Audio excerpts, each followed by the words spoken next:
To move an object, referred to as load, the sarcomeres in the muscle fibers of the skeletal muscle must shorten.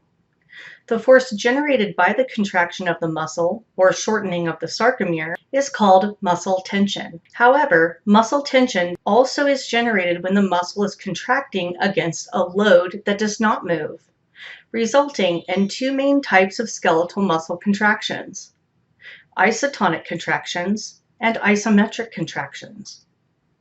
In isotonic contractions, where the tension in the muscle stays constant, a load is moved as the length of the muscle changes. There are two types of isotonic contractions: concentric and eccentric. The concentric contraction involves the muscle shortening to move a load. An example of this is the biceps brachii muscle contracting when a hand weight is brought upward with increasing muscle tension.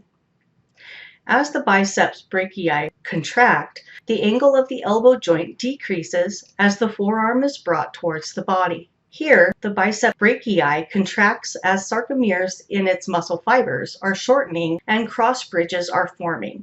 The myosin heads pull the actin. An eccentric contraction occurs as the muscle tension diminishes and the muscle lengthens. In this case, the hand weight is lowered in a slow and controlled manner as the amount of crossbridges being activated by nervous system stimuli decreases. In this case, as tension is released from the biceps brachii, the angle of the elbow increases. Eccentric contractions are also used for the movement and balance of the body. An isometric contraction occurs as the muscle produces tension without changing the angle of a skeletal joint. Isometric contractions involve sarcomere shortening and increasing muscle tension, but do not move a load, as the force produced cannot overcome the resistance provided by the load. For example, if one attempts to lift a hand weight that is too heavy, there will be sarcomere activation and shortening to a point, and ever-increasing muscle tension, but no change in the angle of the joint. In everyday living, isometric contractions are active in maintaining posture and maintaining bone and joint stability.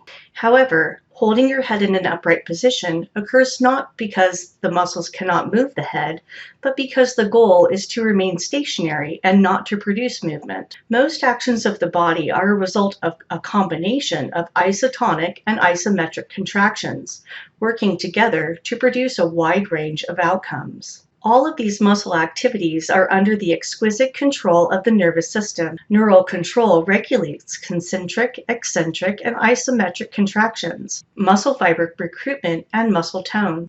A crucial aspect of nervous system control of skeletal muscles is the role of motor units. Every skeletal muscle fiber must be innervated by the axon terminal of a motor neuron in order to contract. Each muscle fiber is innervated by only one motor neuron. The actual group of muscle fibers in a muscle innervated by a single motor neuron is called a motor unit. The size of a motor unit is variable depending on the nature of the muscle. A small motor unit is arranged where a single motor neuron supplies a small number of muscle fibers in a muscle. Small motor units permit very fine motor control of the muscle for grasping, texting, and typing. A large motor unit is an arrangement where a single motor neuron supplies a large number of muscle fibers in a muscle. Large motor units are concerned with simple movements, such as powerfully extending the knee joint. The best example is the large motor units of the thigh muscles or back muscles, where a single motor neuron will supply thousands of muscle fibers in a muscle. There is a wide range of motor units within many skeletal muscles, which gives the nervous system a wide range of control over the muscles. The small motor units in the muscle will have smaller, lower threshold motor neurons that are more excitable, firing first to their skeletal muscle fibers, which also tend to be the smallest. Activation of these smaller motor units results in a relatively small degree of tension or contractile strength generated in the muscle. As more strength is needed, larger motor units with bigger, higher threshold motor neurons are enlisted to activate larger muscle fibers. This increasing activation of motor units produces an increase in muscle tension known as recruitment. As more motor neuron units are recruited, the muscle contraction grows progressively stronger. In some muscles, the largest motor units may generate a contractile force of 50 times more than the smaller motor units in the muscle. This allows a feather to be picked up using the biceps brachii arm muscles with minimal force, and a heavy weight to be lifted by the same muscle by recruiting larger motor units. When necessary, the maximal number of motor units in a muscle can be recruited simultaneously, producing the maximum force of contraction for that muscle. But this cannot last for very long because of the energy required to sustain a muscle contraction. To prevent complete muscle fatigue, motor units are generally not all simultaneously active, but instead, some motor units rest while others are active, which allows for a longer muscle contraction. The nervous system uses recruitment as a mechanism to effectively utilize skeletal muscles. Let's look at a phenomenon known as the length-tension relationship of a sarcomere. When a skeletal muscle fiber contracts, myosin heads attach to actin to form crossbridges. This is followed by the thin filaments sliding over the thick filaments as the heads pull on the actin. This results in sarcomere shortening, creating the tension of the muscle contraction. The crossbridges can only form where thin and thick filaments already overlap, so the length of the sarcomere has a direct influence on the force generated when the sarcomere shortens. This is called the length-tension relationship.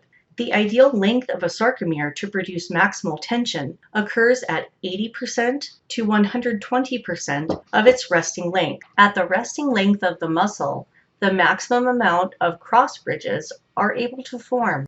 When the sarcomeres are overly contracted, there is a high degree of overlap between the thick and thin filaments, but further muscular contraction is halted by the budding of the myosin filaments against the Z-discs. Tension decreases due to this pause in crossbridge cycling formation. When we increase the muscle length beyond the optimum point, the actin filaments become pulled away from the myosin filaments. There is little interaction between the filaments. Very few crossbridges are able to form, and less tension is produced. When the filaments are pulled too far from one another, they no longer are able to interact, and crossbridges fail to form at all, resulting in no tension. The frequency of motor neuron stimulation. A single action potential from a motor neuron will produce a single contraction in muscle fibers of its motor unit. This isolated contraction is called a twitch. The tension produced by a single twitch can be measured by a myogram, which is an instrument that measures the amount of tension produced over time. Each twitch undergoes 3 phases: a latent period, a contraction phase, and a relaxation phase. During the latent period, the action potential is being propagated along the sarcolemma and calcium ions are released from the sarcoplasmic reticulum. However, contraction has not yet occurred. In the contraction phase, calcium ions in the sarcoplasm have bound to troponin, tropomysin has shifted away from actin binding sites, and crossbridges have formed. Here the sarcomeres are actively shortening to the point of peak tension. In the relaxation phase, tension decreases as contraction stops. Calcium ions are pumped out of the sarcoplasm back into the sarcoplasmic reticulum, and crossbridge cycling stops. This returns the muscle fiber to its resting state. Although a person can experience a muscle twitch, a single twitch does not produce any significant muscle activity in a living body. A series of action potentials to the muscle fibers is necessary to produce a muscle contraction that can produce work. Normal muscle contraction is more sustained, and it can be modified by input from the nervous system to produce varying amounts of force. This is called a graded muscle response. The frequency of action potentials or nerve impulses from a motor neuron, as well as the number of motor neurons transmitting action potentials, both affect the tension produced in skeletal muscle.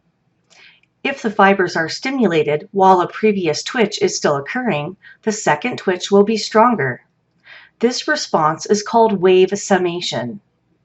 Wave summation occurs because the excitation-contraction coupling effects of successive motor neuron signaling is summed, or added together. At the molecular level, summation occurs because the second stimulus triggers the release of more calcium ions, which become available to activate additional sarcomeres while the muscle is still contracting from the first stimuli. Summation results in greater contraction of the motor unit. If the frequency of motor neuron signaling increases, summation and subsequent muscle tension in the motor unit continues to rise until it reaches a peak point. The tension at this point is about 3 to 4 times greater than the tension of a single twitch. This state is referred to as incomplete tetanus. During incomplete tetanus, the muscle goes through quick cycles of contraction with a short relaxation phase for each. If the stimulus frequency is so high that the relaxation phase disappears completely, the contractions become continuous in a process called complete tetanus. During complete tetanus, the concentration of calcium ions in the sarcoplasm allows virtually all of the sarcomeres to form crossbridges and to shorten. This allows the contraction to continue uninterrupted.